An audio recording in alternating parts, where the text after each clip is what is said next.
Welcome to China in Focus. I'm Tiffany Meyer. Our top story: new bunkers, secretive pit production facilities, and a silence broken in the Chinese desert. As Washington warns of a nuclear revival at Lop Nor, the U.S. prepares its own response. With the Winter Olympics underway, one rising star is Chinese-American figure skater Alyssa Liu. From being spied on by China ahead of the 2022 Winter Games to retiring at the young age of 16 to winning gold in a stunning comeback. Her father joins us to share what makes an Olympian. I'm so happy just to see her skate so well on the Olympic ice, and everybody's so thrilled. A new report warns Chinese state-backed hackers are ramping up efforts to target U.S. power grids, water systems, and other critical infrastructure. American automakers on edge as President Trump welcomes Chinese car makers to set up shop in the U.S. We have what they're most worried about. Now, if they want to come in and build a plant and hire you and hire your friends and your neighbors, that's great. I love that. Let China come in, let Japan come in.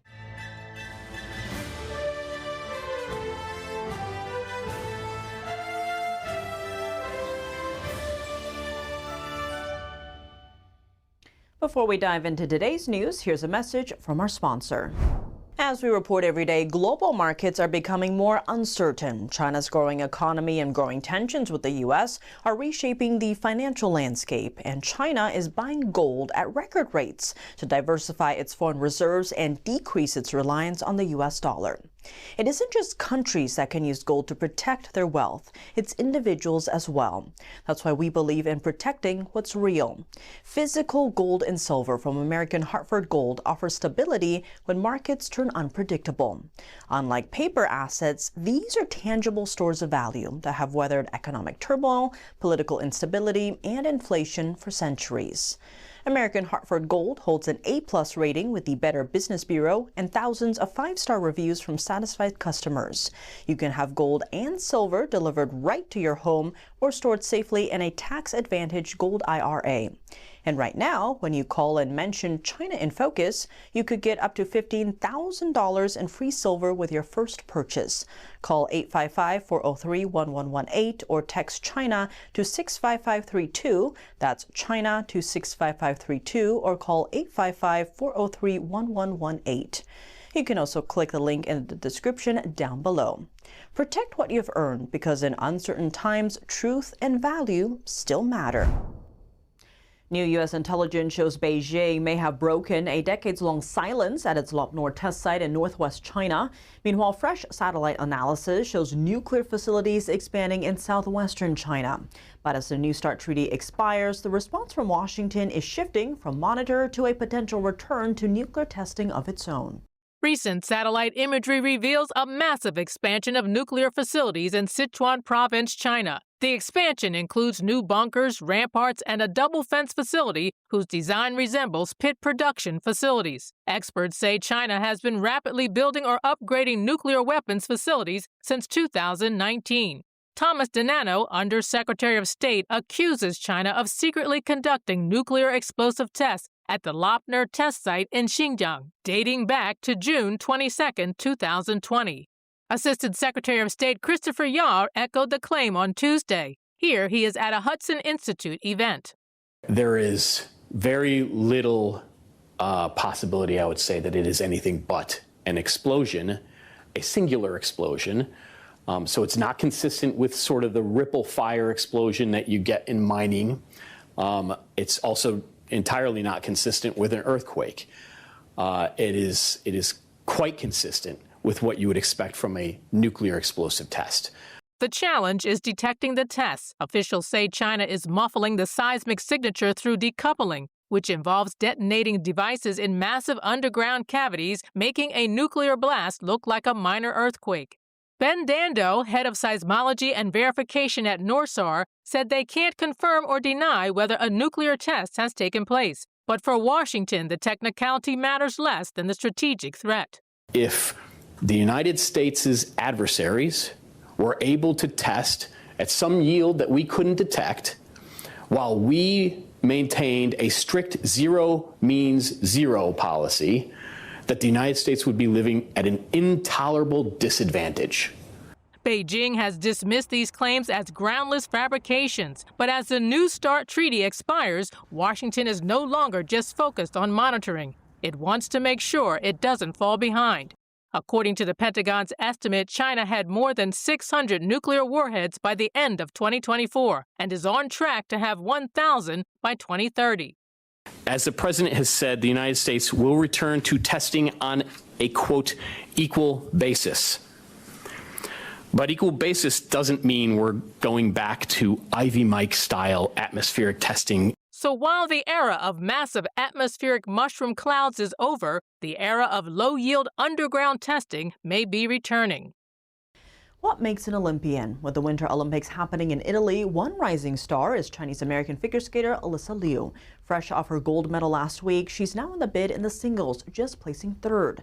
From being spied on by China ahead of the 2022 Winter Games to retiring at the young age of 16 to winning gold in a stunning comeback. What makes an Olympian? Joining us from Milan, Italy is her father, Arthur Liu. Arthur Liu, thank you so much for joining us. Great to have you on the show. Great to be here. First, talk to us about what was it like watching your daughter live at the Olympics? It is an amazing experience. As a parent, it's just, I'm so happy just to see her skate so well on the Olympic ice.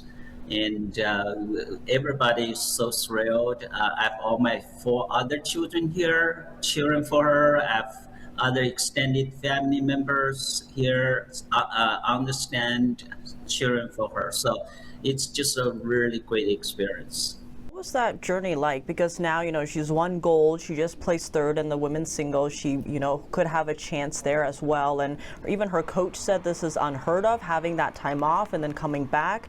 What is it like now? Is it different in terms of how she's competing? Is she maybe more in control? What's it like?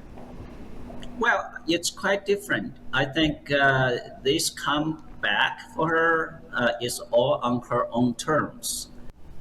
On that note, many are commenting on the sense of freedom or even lightness in her performance here. Talk to us a little bit more about her personality. Sounds like she's quite driven. Yes, she's very driven. She's actually very competitive, but medals, placement in competitions don't really matter to her that much. I mean, her focus was to do 2 main good programs. I mean, that's awesome. I want to zoom out a bit here because many are commenting on your parenting skills, that you must have raised your children very well. You have a pretty unique story. You raised them for a pretty long time as a single dad of, I guess, 5 children now, right, in California. You had your own journey coming to the United States, basically living the American dream or fulfilling that. Talk to us a bit more about your background and what that was like. Sure. I was born and raised in China. In the spring of 1989, I organized all the demonstrations in Guangzhou. So I organized a lot of demonstrations, hunger strikes in front of the provincial government building, and we protested after the Tiananmen Square massacre. And then, of course, I became one of the most wanted students. I was actually the first #1 wanted student in South China. But fortunately, I was able to escape from China. I went to Hong Kong first and then came to the United States as a political refugee. I want to just touch in very lightly. So when you were organizing these protests in China, what were they for? Democracy, I assume, right? And then what was that like then coming to the United States? Well, the protests and demonstrations were for democracy in China.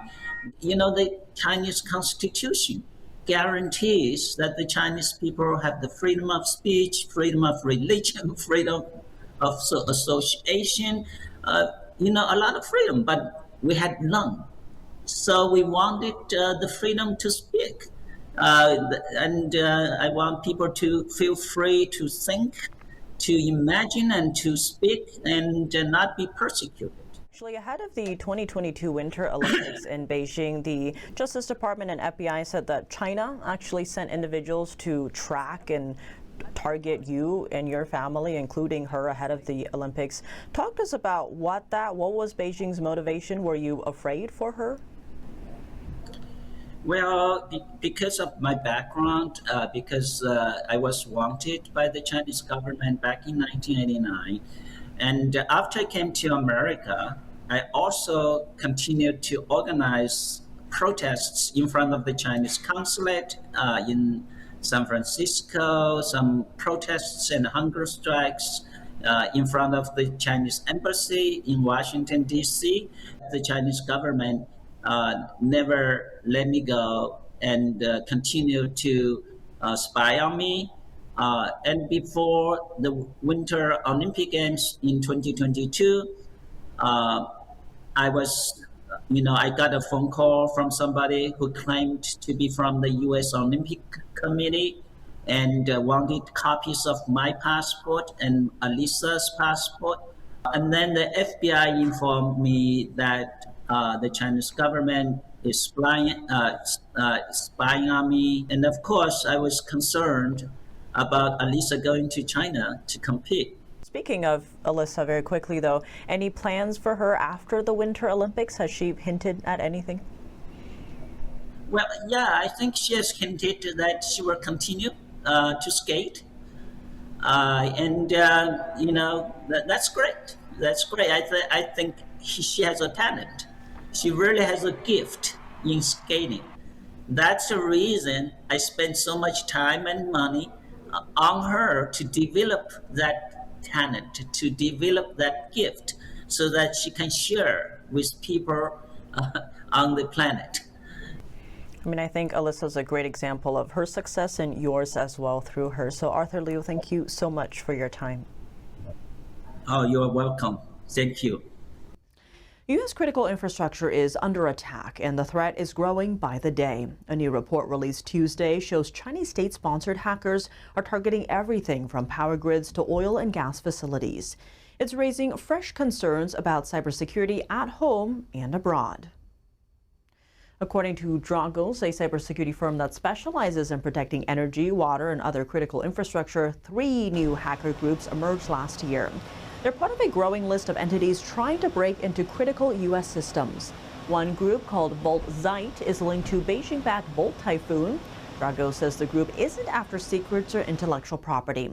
It wants to disrupt and tamper with control systems and take systems down.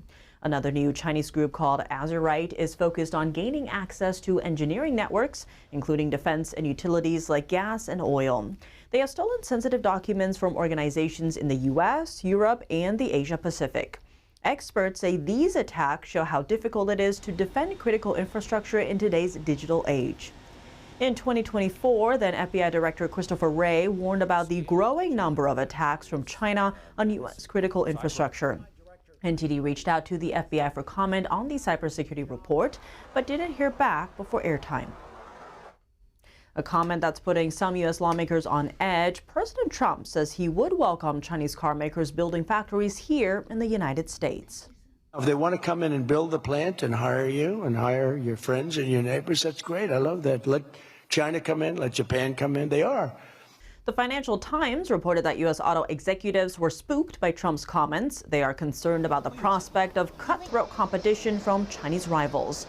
Chinese automakers are often supported by state subsidies and can sell vehicles at much lower prices. Industry consultants report a surge in inquiries from North American automakers seeking advice on whether to compete with Chinese companies or partner with them.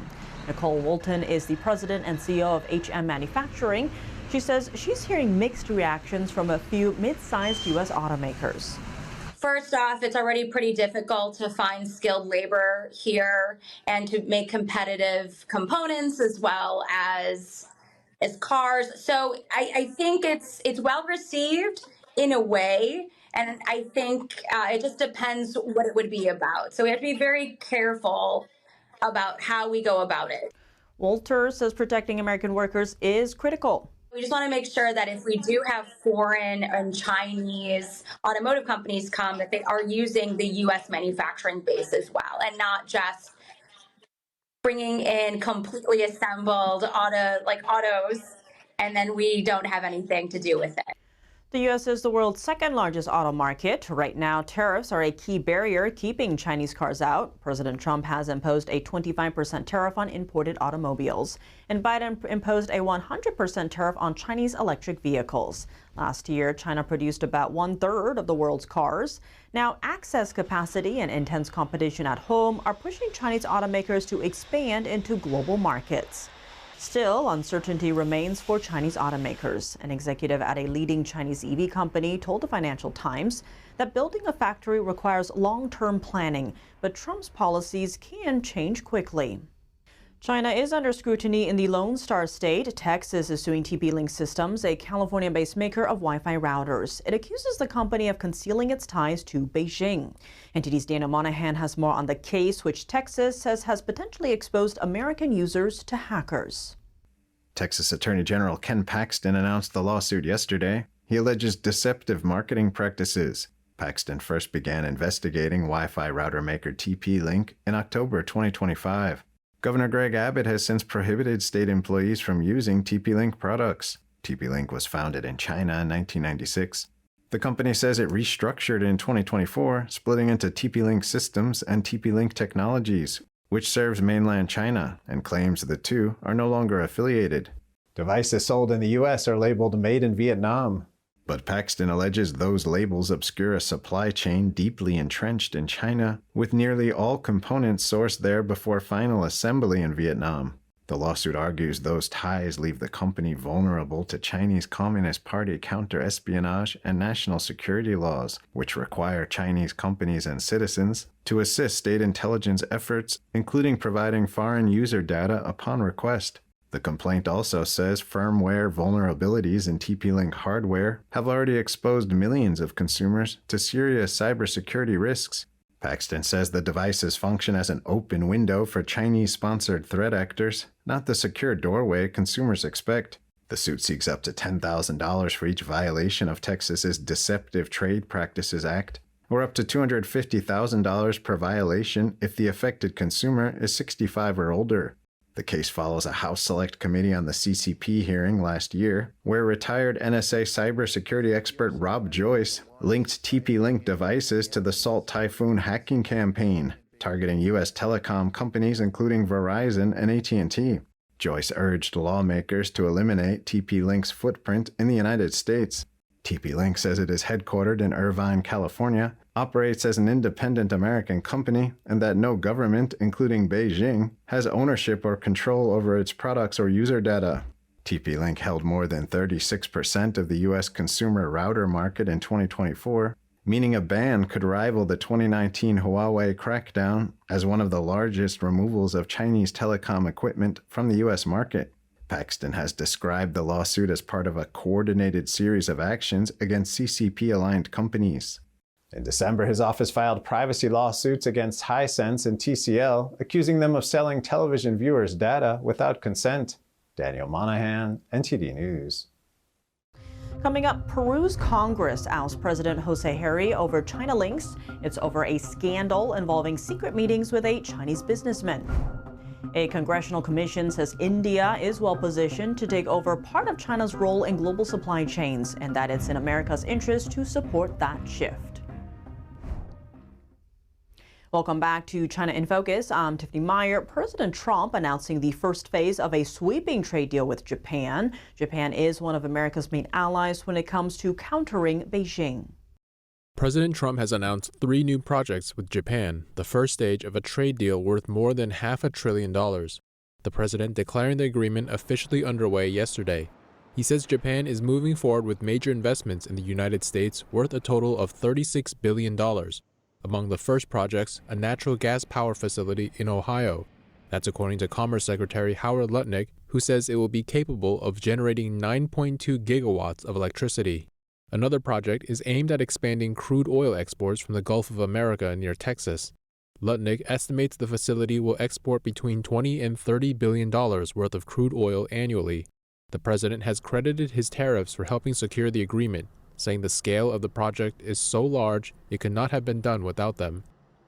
Peru's Congress has ousted President José Herri. He had been in office for just 4 months. Lawmakers removed him over a scandal involving undisclosed meetings with a Chinese businessman. The move extends a cycle of political upheaval that has gripped Peru for much of the past decade.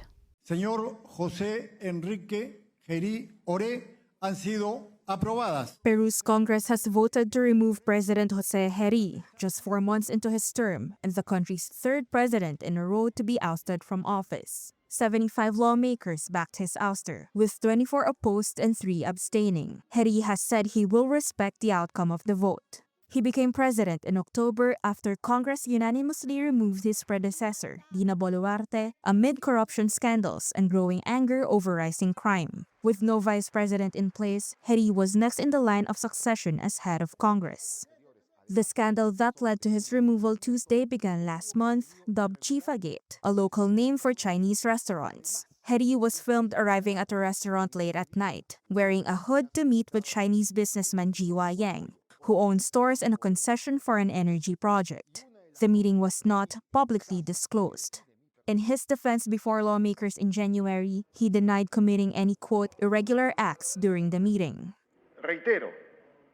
I reiterate, there has been no irregular consent, no illicit consent in the meeting, but rather a circumstantial conversation in which Mr. President, the topic of the Peru-China Friendship Day, to be held on February 1st of this year, was touched upon. With general elections set for April 12, yet another interim leader will take over.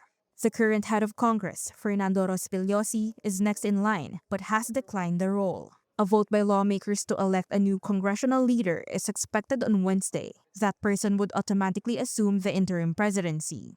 April's race for a more permanent leader is crowded, and according to a recent Ipsos poll, many Peruvians remain undecided. A congressional commission says India is in the best position to replace a significant portion of China's dominance in global supply chains. And the commission says it's in America's best economic and national security interest to help India achieve that. NTD correspondent Jason Blair reports on the hearing held Tuesday.